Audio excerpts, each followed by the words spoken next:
Toujours en désaccord sur les euromissiles. Le Sénat se rebiffe et rejette le projet de nationalisation en adoptant la question préalable. Pas de réponse de l'Élysée ce soir à la lettre de Michel Poniatowski, surpris de la tournure du procès. Et puis un dossier délicat, faut-il déménager de France les archives de l'Algérie jusqu'à l'indépendance? Mesdames, Messieurs, bonsoir. Avant de développer ces titres avec vous, je vous propose d'écouter la voix d'un homme. Une voix dont l'écho touche des dizaines de millions de foyers au-delà de toute frontière. Cette voix, c'est celle du pape, en français. Par tradition, un pape n'apporte jamais une interview. Il l'a fait hier, une petite exception pour l'un de nos envoyés spéciaux, François Cornet. Alors bien sûr, ce témoignage est bref, enregistré dans des conditions particulières à Rome, au milieu des élèves de Saint Jean-Baptiste de La Salle, le fondateur des écoles chrétiennes, mais il a l'avantage de réaffirmer la position de l'Église sur l'enseignement libre en France. Pour les frères français, comment va votre santé, très Saint-Père? Bien. Qu'est-ce que pensez-vous des problèmes actuellement en France de l'enseignement? Que pensez-vous de ces problèmes-là, Frère Saint-Père? Est-ce que vous pensez que c'est grave? Il faut maintenir l'école catholique et il faut maintenir tous les moyens de l'éducation, de la formation chrétienne, de la catéchèse. Frère Saint-Père, le monde est inquiet en ce moment. Est-ce que vous pensez que l'Europe est en danger? Nous sommes tous en danger, mais nous sommes dans les mains de bon Dieu, de la Providence. Et sur le problème de la Pologne, Frère Saint-Père? Un mot sur la Pologne. La même chose. Et oui, ce monde est en danger, autant dire que Karol Wojtyła, c'est-à-dire un homme de l'Est passé à l'Ouest par la force des choses, doit suivre avec attention le voyage de Léonid Brejnev en Allemagne de l'Ouest. Voilà bien longtemps que le numéro 1 soviétique ne s'était rendu en Occident, dans un monde surarmé. Chacun considère cette visite comme essentielle. Mais fera-t-elle avancer les choses? On en doute depuis tout à l'heure. Il semble bien que dans leurs premiers entretiens, Léonid Brejnev et Helmut Schmidt n'aient trouvé absolument aucun terrain d'accord. Aucun d'entre eux n'a modifié ses positions sur le problème des euromissiles. Georges Bortoli-Abonde. C'est un Léonid Brejnev de bonne humeur que nous avons découvert ce matin à la chancellerie fédérale allemande. Un Léonid Brejnev qui s'intéressait au paletot du chancelier Schmidt avec l'air de dire « Mais pourquoi avez-vous mis un manteau quand il fait si beau ?» La journée était relativement chargée. Ce matin, un entretien de 3 heures des deux délégations, puis cet après-midi, un tête-à-tête Schmidt-Brejnev. Ce soir enfin, un dîner officiel. Beaucoup en somme pour un homme qui se ménage et que l'on ménage. Politiquement, une question. Léonid Brejnev, après avoir satisfait aux obligations protocolaires, allait-il formuler une proposition vraiment nouvelle, susceptible de débloquer le dialogue sur les fusées en Europe? On l'espérait d'autant plus que M. Brejnev témoigne des égards au chancelier Schmidt qu'il appelle son ami. Alors pourquoi pas un geste tout de suite? Eh bien, ce geste conciliant va peut-être finir par venir, mais aujourd'hui, malgré les sourires, les interlocuteurs ont commencé leur dialogue sur des positions très divergentes. Au chancelier Schmidt, qui fait valoir que l'Allemagne fédérale, cette bande de terre relativement étroite, est sous le feu des fusées soviétiques, M. Brejnev répond « Et nous sommes bien sous le feu des fusées américaines ». Le chancelier Schmidt soutient l'option 0 de Ronald Reagan, c'est-à-dire vous soviétiques, vous démantelez vos fusées et alors les Américains n'installeront pas leurs armes nouvelles. Pas du tout, dit M. Brejnev. Moi je m'en tiens à mes propositions de moratoire, c'est-à-dire au gel des forces existantes, propositions déjà anciennes, déjà rejetées par les Occidentaux qui pensent que ce serait concrétiser l'actuelle supériorité des Soviétiques. Bref, M. Brejnev est resté aujourd'hui sur ses positions et le chancelier Schmidt est resté un fidèle allié de Ronald Reagan. Nous verrons si la journée de demain décrispera un peu cette situation un peu crispée. Après l'Assemblée, le Sénat en vedette. Le Sénat qui, en matière de nationalisation, a choisi l'opposition la plus nette au gouvernement. Il a rejeté le projet en adoptant ce que l'on appelle la question préalable. Conséquence, il n'entreprendra pas tout de suite l'examen des articles du texte et le renvoie à une commission mixte paritaire, députés-sénateurs. Le Sénat a retrouvé son calme et c'est dans le calme, après les excès du débat sur la décentralisation, que la Haute Assemblée a discuté aujourd'hui des nationalisations. Ici, un débat de fond, d'idées, opposant deux conceptions radicalement divergentes de la société, l'option libérale et l'option socialiste. La question préalable posée par Jean-Pierre Fourcade et certains de ses collègues tendait à repousser purement et simplement la discussion. Le souci légitime de l'avancée sociale ne peut justifier à lui seul le dispositif contraignant, injuste et non conforme à la Constitution qui nous est proposé. C'est plutôt, je crois, le désir profond de rendre irréversible l'évolution de la société française vers un système d'assistance et d'étatisation qu'aucun autre pays du monde libre n'a poussé aussi loin, qui motive en fait le projet du gouvernement. Contre la question préalable, également le calme des sénateurs, socialistes et communistes, également le débat de fond. Il y a divergence entre le pouvoir politique constitutionnellement établi, qui a charge par principe du bien commun, et cette nouvelle caste qui, s'exprimant en dizaines et en centaines de milliards, poursuit la prééminence de ses intérêts particuliers. Cette oligarchie, qu'a-t-elle décidé au cours des 15 à 20 dernières années? Qu'a-t-elle fait depuis 10 ans? Elle est directement responsable des faiblesses de notre économie. Le ministre, entre ces deux fronts, devant ces réalités, ne pouvait qu'invoquer l'humilité, la volonté politique et aussi la liberté. On n'a pas le droit, quand on parle de nationalisation, d'évoquer je ne sais quelle économie planifiée que nous récusons, quel goulag que nous dénonçons et que nous combattons. Ou alors il faut refuser le manichéisme et savoir aussi que dans des pays d'économie libérale, de liberté économique, on tue, on massacre. Et regardez, l'Argentine et le Chili. Résultat des courses, connu après un vote des sénateurs, un vote public, le Sénat, majoritaire de l'ancienne majorité, adopte la question préalable. Pour l'adoption 184, contre 109, le Sénat a adopté. La motion préalable est adoptée et en conséquence, conformément à l'article 44, paragraphe 3, le projet de loi est rejeté. À partir de maintenant, l'avenir du projet de loi est entre les mains de la commission paritaire mixte, Assemblée-Sénat, commission qui se réunira dès mercredi prochain. Reste que c'est l'affrontement le plus important, le plus direct, entre Sénat et gouvernement depuis le début du septennat. Pas besoin de transition pour évoquer maintenant l'affaire de Breuil, car c'est évident, le procès a maintenant dérapé sur le terrain politique. Hier, mis en cause par le président de la cour d'assises, Michel Poniatowski, avait décidé d'en appeler au président de la République. Il lui a écrit en ce sens une lettre ouverte. Cette lettre, l'Élysée l'a bien reçue, mais n'entend pas réagir pour l'instant, dit son porte-parole Michel Vauzel. Pour l'instant, ça ne veut pas dire pas du tout. Alors qu'est-ce qu'on pense de tout ça au palais, Paul Lefebvre? Eh bien, Patrick, il ne faut pas rêver, on n'a pas tous les jours à l'audience ce qu'on appelle maintenant dans les couloirs du palais un coup de giresse. L'audience tranquille aujourd'hui, au cours de laquelle chacun faisait plus ou moins semblant de ne pas se souvenir de la déclaration de vendredi. C'est l'usage. Côté cour, on prend acte pour se réserver une possibilité de pourvoi en cassation et on continue. Côté jardin, en revanche, dans les couloirs ou dans les bureaux qu'on appelle au palais des cabinets, on ne parle que de l'affaire. Alors les uns sont pour, les uns sont contre. Il est difficile de faire le score précis car le propre des juristes est parfois de s'embarquer dans des explications dont on n'a pas le temps d'attendre la fin. Alors lâchement, on les met dans la catégorie pas d'opinion. Alors restent les puristes comme le maître Charles Robalia, l'un des défenseurs de Frêche, qui ont découvert avec délectation l'article C507, je l'ai noté, de la circulaire ministérielle du 27 février 59 qui précise: le pouvoir de direction du président doit s'accorder avec le devoir d'impartialité absolue. Sous-entendu, le président n'a pas le droit d'influencer les jurés. Alors là-dessus, on parle d'éthique, d'usage, de tradition, en attendant d'avoir un jour peut-être, si on le lui demande, l'avis de la Cour de cassation. Alors à part cela, les psychiatres nous ont dit que Varga était intelligent, que Simonet en était un petit peu, que Tessèdre était dépressif et que Frêche était un petit homme qui voulait jouer au dur pour s'identifier à l'image de son père qui était un homme de caractère. Cela on le savait.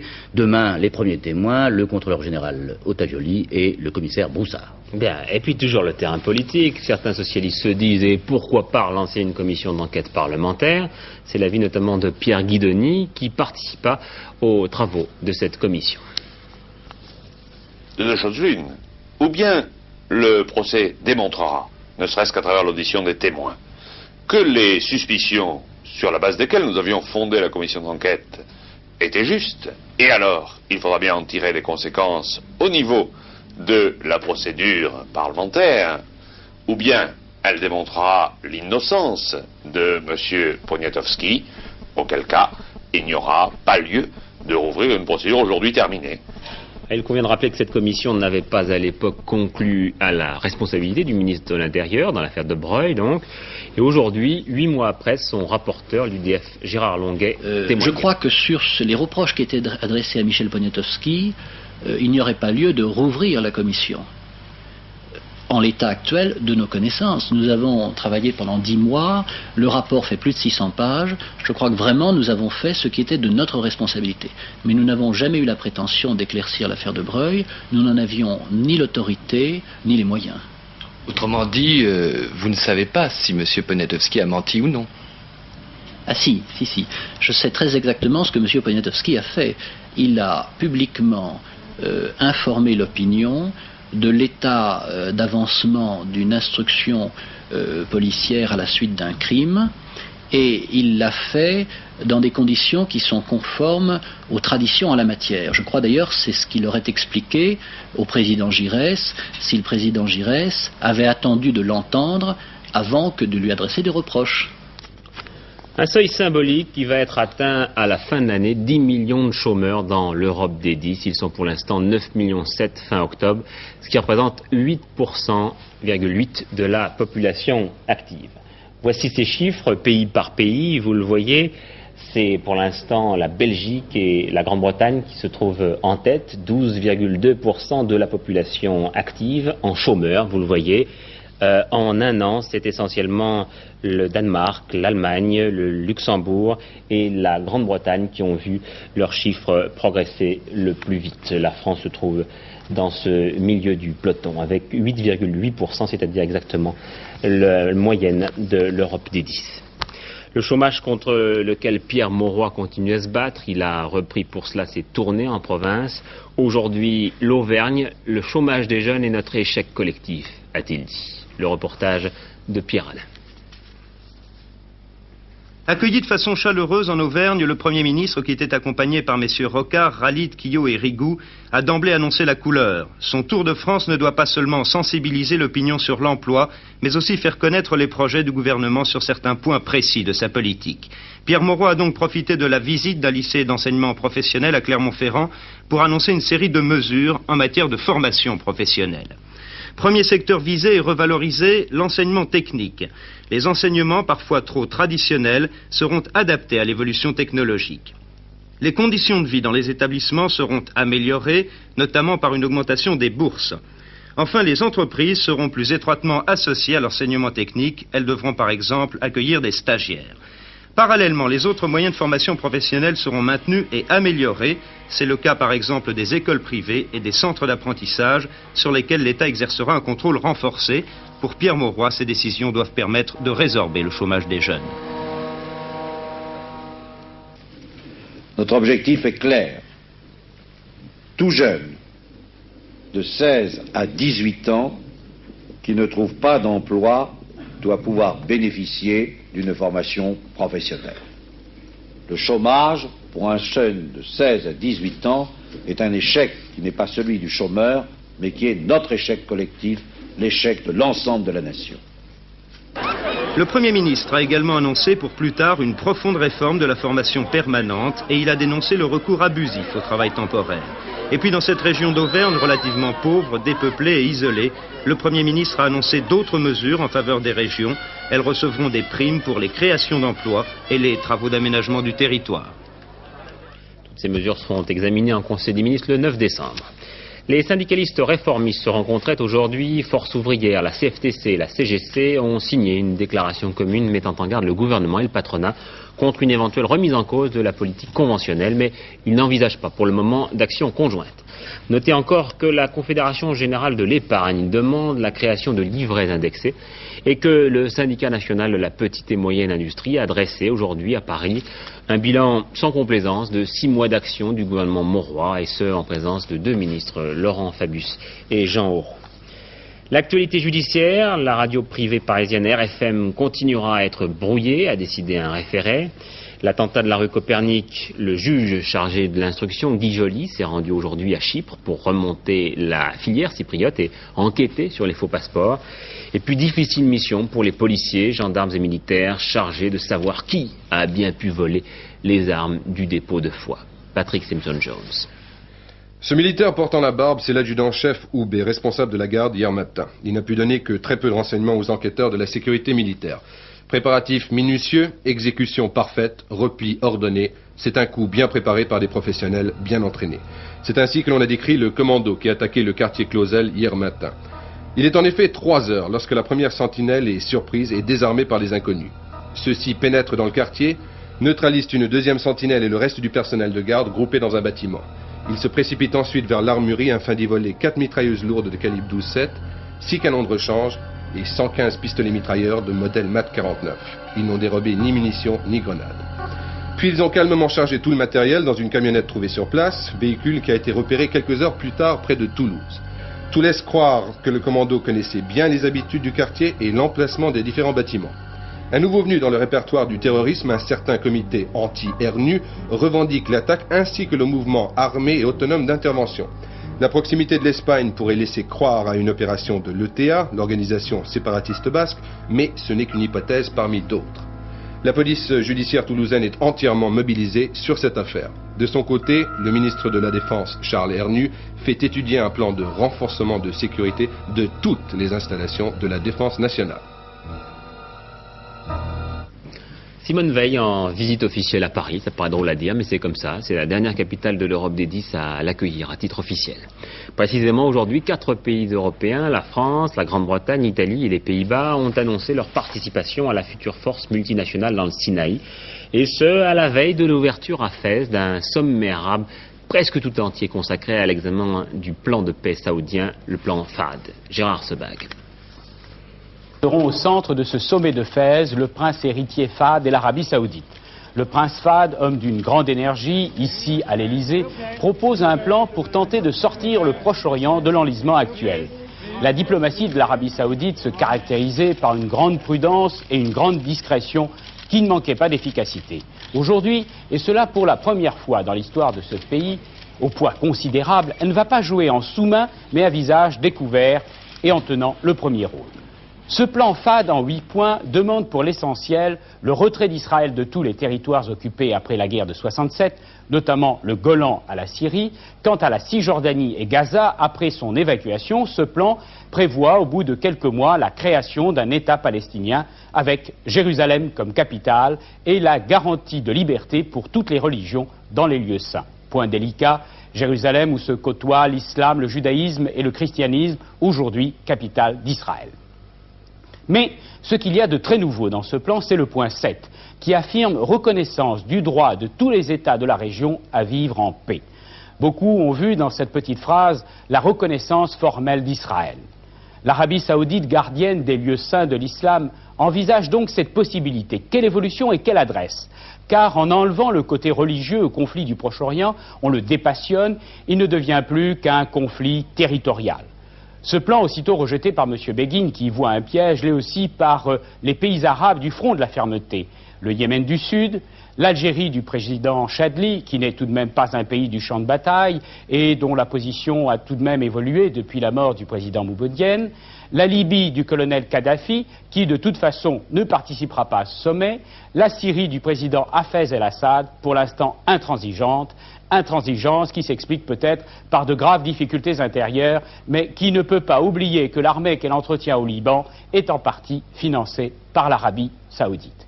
Et Yasser Arafat, position délicate que celle du chef de l'OLP, qui personnellement ne serait pas contre les grandes lignes de ce plan, mais il est obligé de tenir compte des différents courants de son organisation où les extrémistes agissants ne peuvent être ignorés.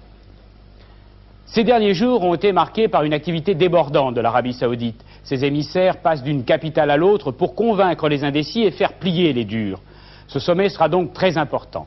Il va soit montrer la cassure entre les durs et les modérés, soit marquer un changement de la stratégie arabe. L'Arabie saoudite fera tout pour convaincre, d'autant qu'à Fès, le prince Fahd, prince héritier du royaume d'Arabie, mettra en jeu sa crédibilité personnelle. Coup de feu ce matin au consulat d'Iran à Paris. C'est un agent consulaire qui a blessé un étudiant opposant au régime de Khomeini. Encore un attentat à Londres signé de l'IRA. Une bombe a explosé devant une caserne. L'engin était placé dans un jouet d'enfant, un pistolet de plastique. 2 femmes ont été blessées. Toute la journée, le révérend Paisley avait appelé les protestants d'Ulster à manifester leur hostilité au gouvernement de Mme Thatcher. Une journée d'action bien suivie. Bernard Rapp. Dès les premières heures de la matinée, des mesures exceptionnelles de sécurité étaient donc mises en place à Belfast pour éviter tout débordement. Un spectacle devenu quotidien dans la capitale nord-irlandaise. Passants fouillés, automobiles contrôlées et patrouilles sur le qui-vive.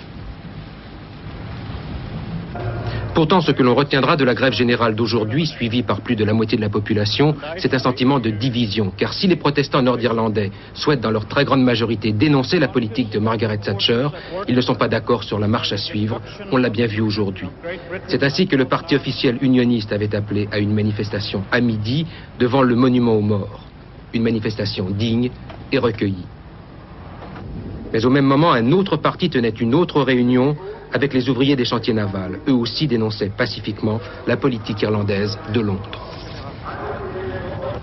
Une heure plus tard, enfin, c'est au tour de Ian Paisley de réunir ses amis devant le monument aux morts. Mais là, changement d'ambiance, l'heure est à la résolution et à la démonstration de force dans les rues de la capitale, à l'image de ce qu'a toujours entrepris le révérend Paisley.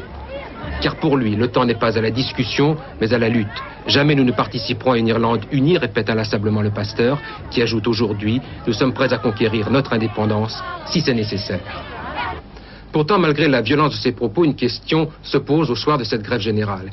Qui donc est prêt à suivre Ian Paisley? Et le pasteur a-t-il les moyens de rendre l'Ulster ingouvernable comme il le prétend? C'est possible s'il a recours à la violence. Mais la journée d'aujourd'hui laisse penser que ni les hommes politiques, ni la population protestante nord-irlandaise ne souhaitent le suivre sur ce chemin. Ronald Reagan a opposé son veto à un projet de loi budgétaire dépassant les prévisions de dépenses de la Maison-Blanche, et ce au terme d'une épreuve de force avec le Congrès. Conséquence, les salaires de tous les fonctionnaires américains, des ministres et du président lui-même sont suspendus tant qu'il n'y a pas accord. Et puis à la limite des affaires internationales et françaises, ce dossier délicat. Faut-il déménager les archives de l'Algérie jusqu'à son indépendance? Archives entreposées jusqu'alors à Aix-en-Provence. Depuis longtemps, les Algériens les réclament et il semble que depuis quelque temps une procédure en ce sens ait été mise en route. On a même vu un camion quitter le bâtiment hier matin. Très nombreux sont les pieds noirs à s'y opposer. C'est une partie de notre histoire, disent-ils. Un reportage de Pierre Faux. Vous, Français musulmans, vous, pieds noirs, vous, Français, tout simplement, qui êtes, à l'heure qu'il est, gouvernés par des gens qui vendent à une puissance étrangère ce qui fait son histoire, son patrimoine et son honneur. Nous ne pouvons pas, mes chers amis, que nous soyons ou non rapatriés d'Afrique du Nord, nous ne pouvons pas laisser cela sans exprimer notre honte. Je crois que ce serait une mesure légitime si le gouvernement français finissait par accéder à la revendication algérienne, retransférer des archives qui étaient en Algérie en 1962 et qui ont été déposées à Aix-en-Provence ou ailleurs. Je crois que c'est légitime dans la mesure où les Algériens ont été privés d'une partie de leur mémoire. Or, cette mémoire leur est indispensable pour se recomposer. Voici, brièvement exposés, les deux points de vue d'une polémique. D'un côté, l'Algérie demande à la France les archives françaises concernant l'Algérie.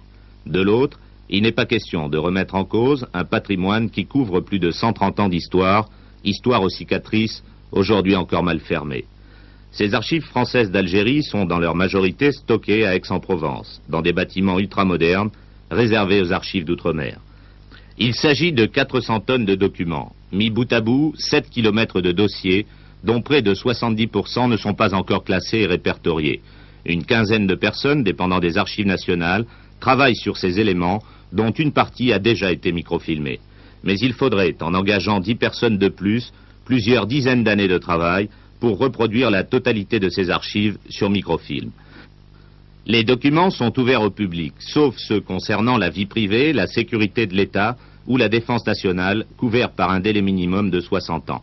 Parmi ces archives, de nombreux dossiers des premiers temps de la colonisation comportant des écrits signés Abdelkader ou Bugeaud jusqu'aux dernières années de la présence française en Algérie. Ces documents sont d'abord ceux qui ont été rapportés d'Algérie, du gouvernement général et des 3 préfectures, mais aussi tous les documents qui étaient en France et qui concernaient la colonisation de l'Algérie. Par exemple, le règne de Louis-Philippe a été un règne très important, et l'Algérie a été une des missions importantes de ce gouvernement. Or, tous ces documents, par exemple des lettres autographes de Louis-Philippe à Bugeaud, des réponses de Bugeaud, sont dans ce fond-là. Je ne vois pas en quoi est-ce qu'elles intéressent directement l'Algérie. Également, donc, dans ces archives, des documents du gouvernement général, des préfectures et de la police, des traces de personnalités ou d'individus encore vivants aujourd'hui. Et c'est là où un problème se pose. Certains dossiers risquent en effet de remettre en cause la sécurité d'Algériens restés en Algérie qui avaient opté pour la France, ou de Français musulmans qui voudraient se rendre en Algérie. La mémoire historique, parfois, est plus longue que la mémoire des hommes. On pose le problème de la sécurité des personnes. Nous sommes maintenant 20 ans après l'indépendance de l'Algérie. Il est temps que que la page soit tournée d'une manière définitive, que la question de la sécurité des personnes et de la libre circulation soit tranchée d'une manière positive, que les gens qui ont vécu en Algérie et qui veulent y retourner, même s'ils ont pris la nationalité française, puissent le faire sans être inquiétés. Et je crois que c'est une revendication légitime de ceux qui, étant devenus français, veulent retourner en Algérie. C'est une revendication légitime que l'État algérien veuille récupérer ses archives. Nous pensons que les archives relevant de la souveraineté française ne doivent en aucun cas quitter le territoire national. Cela dit, nous pensons que dans le cadre du rapprochement franco-algérien, il doit être possible, grâce aux techniques modernes, de trouver une entente sur une partie des archives, techniques au moins. Par ailleurs, nous pensons que cette opération doit être défendue sur un plan apolitique et qu'en tout état de cause, la récupération qui est faite actuellement par certains élus giscardiens n'est pas du tout admissible, car ces mêmes hommes sont à l'origine de cette commission franco-algérienne sur les archives, et à ce que je sache, ils n'en ont jamais parlé à l'époque, et d'autre part, ils n'ont jamais réglé les problèmes concernant la communauté rapatriée.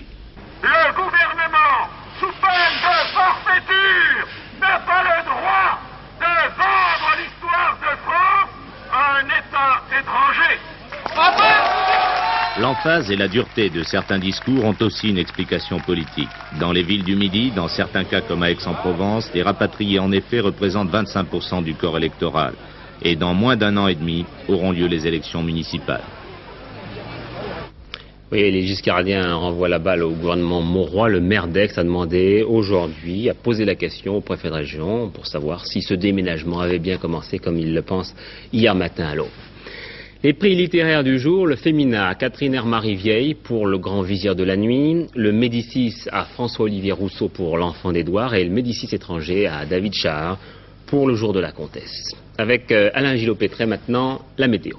Eh bien, nous allons passer des températures printanières de ces derniers jours à l'hiver, brusquement. Et oui, les températures vont baisser avec la pluie. La zone de pluie qui se trouve actuellement sur Paris, eh bien, se décalera cette nuit vers le sud de la France et demain, vers midi, elle devrait être sur les régions comprises entre les Pyrénées, les Alpes, le Languedoc-Roussillon, la Côte d'Azur et la Corse. De la pluie, donc de la neige, à partir de 800 mètres. Derrière cette zone de pluie sur le reste de la France, donc, un temps variable avec alternance d'éclaircies, de passages nuageux, surtout des passages nuageux sur le nord-est du pays, avec de la pluie ou de la neige à partir de 800 mètres, donc sur les Vosges, le Jura, les Alpes du Nord et peut-être le Massif central. Les éclaircies devraient être plus importantes dans l'après-midi sur l'ouest du pays. Le vent soufflera de nord-ouest à ouest assez fort à fort sur la mer du Nord et la Manche et les températures vont baisser. Voici les températures prévues pour demain, région par région. D'abord le nord et l'est du pays, Lille, Brest, Nantes, Paris, Nancy, Mulhouse. Vous voyez l'après-midi seulement de 8 à 11 degrés. Le centre et le sud du pays maintenant, Issoudun, Limoges, Bordeaux, Biarritz, Lyon, Marseille. Un petit peu doux le matin, mais l'après-midi de 9 à 15 degrés seulement. Donc vous verrez bien la différence. Notre éphéméride pour demain, pour terminer, mardi 24 novembre, les heures de lever et de coucher du soleil à Paris, lever 8h15, coucher 17h Touron et la Sainte-Flora. Voilà, au terme de cette édition, un rappel des titres. Tout d'abord, le sommet Brejnev-Schmitt, dialogue de sourds à propos des euromissiles. Le Sénat rejette le projet de nationalisation, projet gouvernemental. Et au procès de Breuil, pas de réponse de l'Élysée ce soir à la lettre de Michel Poniatowski. Plusieurs rendez-vous de l'information ce soir. Tout d'abord, notre magazine, juste après le journal, Affaires vous concernant. C'est une enquête très intéressante d'Ange Casta sur la publicité, et donc comme il se doit, juste après quelques minutes de publicité. Et puis en fin de programme, Hervé Claude, avec entre autres le début d'une grande enquête sur les changements de la presse quotidienne parisienne depuis le 10 mai. Enfin, demain, en antenne de midi, Philippe Labro recevra Jean-François Revel, l'ancien directeur de l'Express. Bonsoir à tous, à demain 20h.